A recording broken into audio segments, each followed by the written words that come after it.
여호와의 궤가 블레셋 사람들의 지방에 있은 지 7달이라. 블레셋 사람들이 제사장들과 복술자들을 불러서 이르되, 우리가 여호와의 궤를 어떻게 할까? 그것을 어떻게 그 있던 곳으로 보낼 것인지 우리에게 가르치라. 이스라엘 신의 궤를 보내려거든 거저 보내지 말고 그에게 속건제를 드려야 할지니라. 그리하면 병도 낫고 그의 손을 너희에게서 옮기지 아니하는 이유도 알리라. 무엇으로 그에게 드릴 속건제를 삼을까? 블레셋 사람의 방백의 수요대로 금독종 5과 금쥐 5마리라야 하리니 너희와 너희 통치자에게 내린 재앙이 같음이니라. 그러므로 너희는 너희의 독한 종기의 형상과 땅을 해롭게 하는 쥐의 형상을 만들어 이스라엘 신께 영광을 돌리라. 그가 혹 그의 손을 너희와 너희 신들과 너희 땅에서 가볍게 하실까 하노라.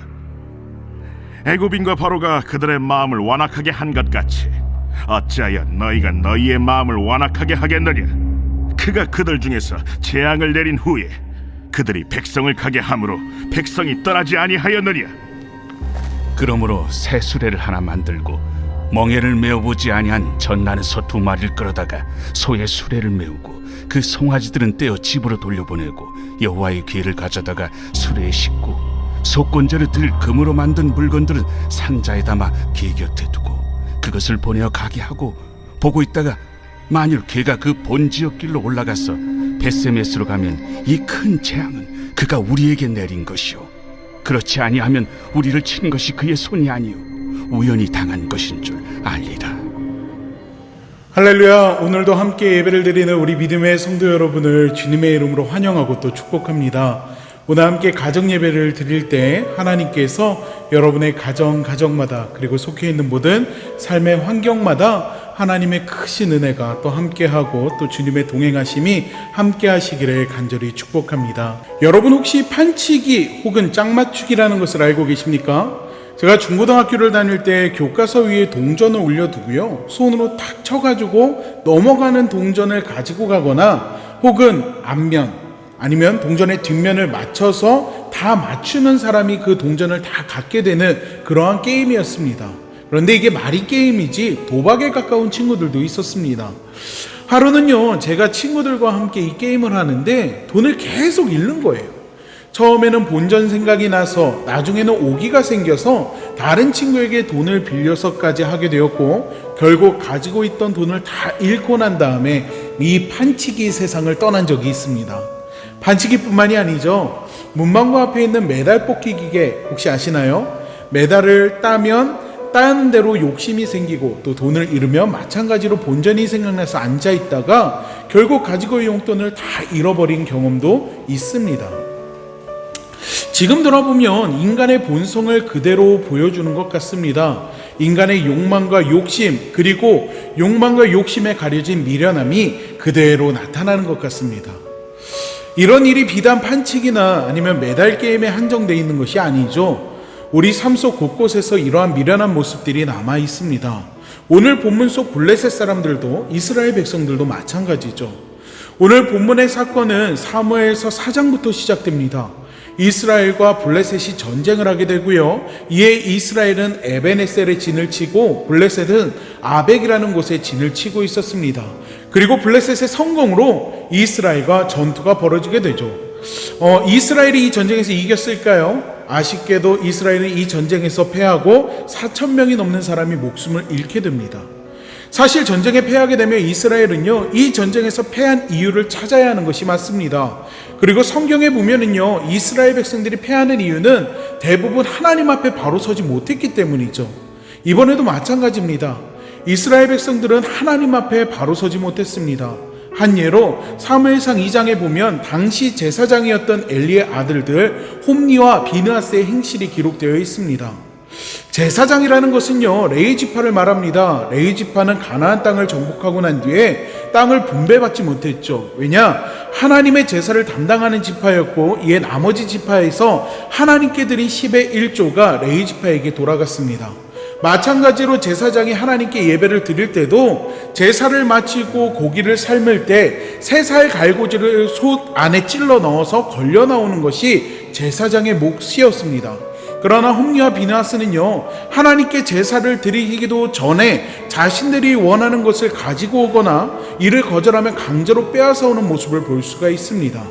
성경은 이들의 이러한 행실을 이렇게 이야기합니다. 바로 여호와의 제사를 멸시했다라고요. 제사장들마저 이러하니 전쟁에서 이길 수 없는 게 당연한 것입니다. 때문에 전쟁에서 패했을 때 제사장이나 장로들이 가장 먼저 할 것은 하나님 앞에 엎드리는 것이었습니다. 하지만 이들의 선택은 과거의 경험을 토대로 하나님의 법궤를 가지고 전쟁에 나가는 것이었습니다. 하나님의 법궤는 임재를 상징하는 것이었거든요. 또 우리가 잘 알다시피 이스라엘 백성들이 여리고성을 점령할 때 어떻게 합니까? 하나님의 법궤가 앞서갔죠. 요단강을 건너갈 때도 마찬가지입니다. 하나님의 법궤가 앞서갈 때 요단강 물이 홍해처럼 갈라지는 것을 우리는 성경을 통해서 볼 수가 있습니다. 때문에 이들은 이 하나님의 법궤를 가지고 나가면 이길 수 있다라고 생각했습니다. 하지만 법궤 때문에 이긴다라는 것은요, 잘못된 생각입니다. 하나님은 법궤에 한정된 분이 아니십니다. 또 십계명에서 뭐라고 이야기합니까? 아무 형상이나 만들지 말라고 이야기합니다. 그런데 이들은 이러한 선택은 하나님의 법궤를 마치 우상처럼 전쟁에서 이기는 승리의 부적마냥 사용하려고 하는 것입니다. 그리고 그 결과 블레셋과의 두 번째 전투에서 3만 명이 목숨을 잃게 되고요, 이스라엘은 전쟁에 패하고 또 하나님의 법궤를 블레셋에게 빼앗기게 됩니다. 자, 그럼 이제 블레셋의 이야기를 해볼게요. 블레셋은 왜 하나님의 법궤를 전리품으로 가지고 갔을까요? 이들은 하나님을 믿는 사람들이 아닙니다. 그런데 이들이 이 법궤를 가져간 이유가 무엇이냐? 4장 6절로 8절을 보면 이렇게 기록되어 있습니다. 블레셋 사람이 그 외치는 소리를 듣고 이르되 히브리 진영의 큰 소리로 외침이 어찌 됨이냐 하다가 여호와의 법궤가 진영에 들어온 줄을 깨달은지라. 블레셋 사람이 두려워하여 이르되 신이 진영에 이르렀도다 하고 또 이르되 우리에게 화로다. 전날에는 이런 일이 없었도다. 우리에게 화로다. 누가 우리를 이 능한 신들의 손에서 건지리요. 그들은 광야에서 여러 가지 재앙으로 애굽인을 친 신들이니라 라고 이야기하고 있습니다.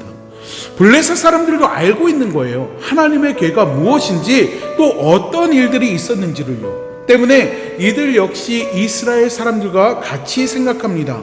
저 궤만 있다면, 저 하나님의 법궤만 있다면, 저 신의 법궤만 있다면 우리는 천하무적이 될 수 있다. 그래서 하나님의 궤를 가져다가 자신들이 믿는 다곤 신전에 두게 됩니다. 그러나 이후에 문제가 생기기 시작합니다. 다곤 신상이 넘어져 깨지고 법궤가 가는 곳마다 독한 종기가 일어납니다. 사람들이 죽어나가며 죽음의 도시가 되어버립니다. 이에 블레셋 사람들은요, 하나님의 손이 자신들과 다곤신을 친다라는 것을 알게 됩니다. 그리고 이 언약궤를 이스라엘로 돌려보내기로 결정합니다. 그런데 아쉬운 거예요. 문제의 시작이 언약궤인 것을 알고 있는데 그 능력이 아까운 것입니다. 때문에 욕심이 나는 거예요. 이에 어떤 일들이 벌어지는지 아십니까? 여호와의 법궤를 돌려보내는데 7달이 걸렸습니다. 여러분, 성경에서 7이라는 숫자는요, 완전수를 의미합니다. 그러므로 이 말씀은 매우 오랜 시간이 지났다는 것을 의미합니다. 블레셋 사람들이 고통에 극에 달아서 참을 수가 없는 지경에 이르렀다는 것을 의미합니다. 뿐만 아니라 이 법궤를 돌려보내는 모습 어떻습니까? 마지막까지 젖먹이소를 옆에 두고 어미소를 가지고 시험하는 모습을 볼 수가 있습니다. 여기에서 인간의 미련함이 나옵니다. 원인도 알고 해결 방법도 아는데 욕심과 욕망이 미련함이 돼서 판단을 흐리게 하는 것입니다. 여러분, 오늘 말씀의 제목이 깨달으면 돌아와야 합니다입니다. 블레셋은 깨달았을 때 하나님의 법궤를 이스라엘로 즉시 돌려보냈어야 합니다. 이스라엘 백성들도 마찬가지죠. 첫 번째 전쟁에서 패했을 때 그들은 깨달았어야 합니다. 하지만 그들은 인간적인 생각에 매여 하나님의 법궤를 승리를 불러오는 부적마냥 생각하고 하나님께 묻지도 않고 가지고 나가는 모습을 보여줍니다. 이스라엘이 첫 번째 전쟁에서 패했을 때 그들은 하나님께 회개 기도를 했어야 했고 또 하나님께 구하고 하나님을 붙들었어야 한다라는 것입니다. 사랑하는 우리 믿음의 성도 여러분, 이 시간 우리의 삶을 돌아보기를 원합니다. 혹시 현재 우리의 삶이 이스라엘 백성들처럼 깨닫지 못하는 모습이 있지는 않습니까? 아니면 깨달았어도 블레셋과 같이 인간의 미련함에 빠져서 돌아오지 못하고 있지는 않습니까? 저는 오늘 함께 예배를 드리는 여러분들을 정죄하고자 함도 아니고 또 여러분이 듣기 싫어하는 말을 하고자 하는 것도 아닙니다. 제가 뭐라고요? 저도 똑같은 인간이고 똑같은 인간의 미련함이 있는걸요. 다만 오늘 함께 예배를 드리는 여러분과 오늘 말씀을 나누며 우리의 신앙을, 믿음을, 삶을 돌아보고 하나님께 돌아가길, 하나님의 은혜 안에 거하기를 원하는 것입니다. 우리 사랑하는 믿음의 성도 여러분, 이 시간 저와 여러분이 모두 하나님 안에 온전히 거하기를 간절히 축원합니다. 블레셋과 같이 이스라엘 백성들과 같은 신앙의 실수를 하지 않고 저와 여러분이 모두 하나님 안에서 믿음으로 승리하는 삶이 되는 그러한 인생을 살아가기를 간절히 축원합니다. 우리 함께 기도하도록 하겠습니다. 사랑의 하나님, 오늘 본문 말씀을 통하여서 우리가 블레셋과 이스라엘 백성들의 모습을 돌아보게 됩니다. 그리고 말씀 속에 있는 블레셋 사람들의 모습이 또 이스라엘 백성들의 모습이 우리의 모습임을 또한 고백합니다.